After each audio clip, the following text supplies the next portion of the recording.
Welcome to 30 Second Chances, where we ask deep, contemplative questions and provide far too little time to formulate thoughtful, reflective answers. My guest today is producer extraordinaire Matt Wallace. Matt, how are you, man? I'm doing very, very well, Daniel. And yourself? Excellent, thank you. All right, you know the drill, 30 seconds on the clock and on to the next one. Are you ready? I think I am. All right, the first one's easy. Describe your job to a 5-year-old. Oh, that's a good one.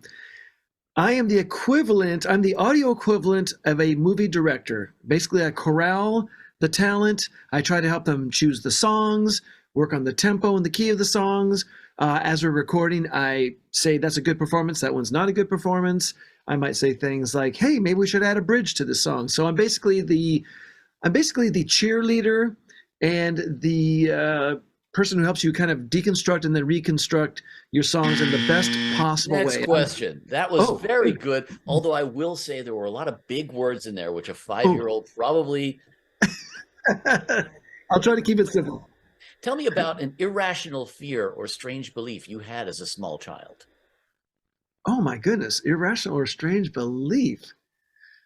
Man, that's a really, really, really good question. I don't recall having any other than having some bullies in like middle school and stuff like that. But other than that, can't think of any. I mean, religion. I was taught that I was bad and evil, when I was raised Catholic. But other than that, actually, that's the only place I had any irrational beliefs or fears, really, to be fair. Nothing lived under your bed or anything?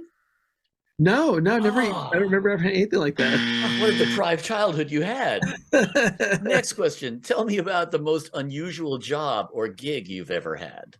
Oh, good one. I worked for Circus Vargas, and I was the guy who would have a tray of about 12 Coca-Colas in cups with ice, and I would walk up and down the stands selling to people while they watched the trapeze artists, and people always marvel at this, like, ooh, but here I'm like as a 15-year-old, like balancing this heavy tray of Cokes and stuff, going up and down the stairs. So I thought that was pretty cool. Man, I mean, just a question of balance, if nothing else, Exactly. Let alone, I'll bet 15 Cokes is kind of heavy. It is kind of heavy, especially when I was a scrawny 15-year-old. Absolutely. Okay, next question. What song or album do you wish you could listen to again for the first time, and why? Oh, that's a really good question. Oh, man. I would probably say The Clash's London Calling. I would love to hear that one again because that one really blew my mind at how thoughtful all the lyrics were, how powerful the recording was and the performances were. And that was one of those records that felt like someone set up a microphone in a rehearsal room with a band and captured all the spit, vim, vigor, energy, charisma of a band. And that, to me, that record, just the moment I remember putting the needle down, was that, I had a great feeling about that. Oh, yeah. I know that one well. All right, next question. You've just woken up 70 years in the past in a strange room with a 10-year-old laptop with Photoshop installed and a printer. How do you start messing with history? How many years ago? 70 years ago? 70 years in the future. In the past, sorry. Oh, in the past. 70 years in the past. Oh, my God. I don't know. Stopping Hitler would probably be the first one. Supporting the civil rights any way I could. Probably that thing right there. Trying to educate my dad to be a little smarter and less prejudiced. I don't know. I think those are the things I can think off the top of my head. But yeah, obviously stopping Hitler, or at least getting somehow involved in that whole thing and just putting the brakes on that. Very good. Very good. No selfish motivation there. That's excellent. No. All right, next question. Tell me about a memorable prank you've pulled or been on the receiving end of. Oh, good prank. My friend Joe Barisi, who is an exceptional engineer, producer, mixer, was working at A&M in their big room, and I noticed he was working there one day, so I went behind the amp racks where all the gear was and all the the compressors and stuff, and I found the knob to adjust the volume of his monitors. So on the left side, I kept going up and down, up and down, up and down. He's listening like, what the hell's with these monitors? He has the assistant come and sit down, and he goes, here, check this out. He hits play, and I don't touch a knob.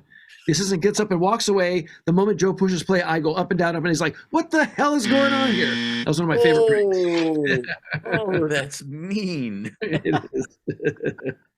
All right, that concludes our regularly scheduled questions. I'm now going to put 30 seconds more on the clock and allow you to either answer for me a question you wish I had asked you, shamelessly plug something, pontificate on life in general, ask me a question, whatever you want. 30 seconds, it's all yours. Go. Okay, Daniel, if you could play on any album and be the bass player, what album would you like to play on, or what band would ask you to come on tour with them? Does it have to be present, or can it be? No, any album from the past, any band from the past. They said, hey, we want you to either play on this album or we're going to go on tour. Can you come join us? And you get to choose either one. Okay, I have to split it between two. Okay. Revolver and Who's Next? Oh my God.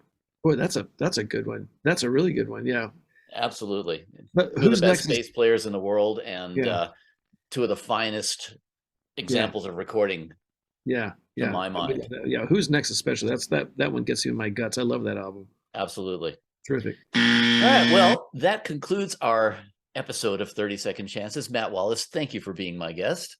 Thank you so much for inviting me, Daniel. I really appreciate it. It's always nice to chat with you. I love your questions. You've always been very insightful and do tremendous homework before doing the interview. So I really appreciate that in you.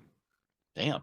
All right. But you do. I mean, I remember the last time I was like, it's really thoughtful questions. So I appreciate that. Well, thank you. I appreciate it. And today was just totally fun.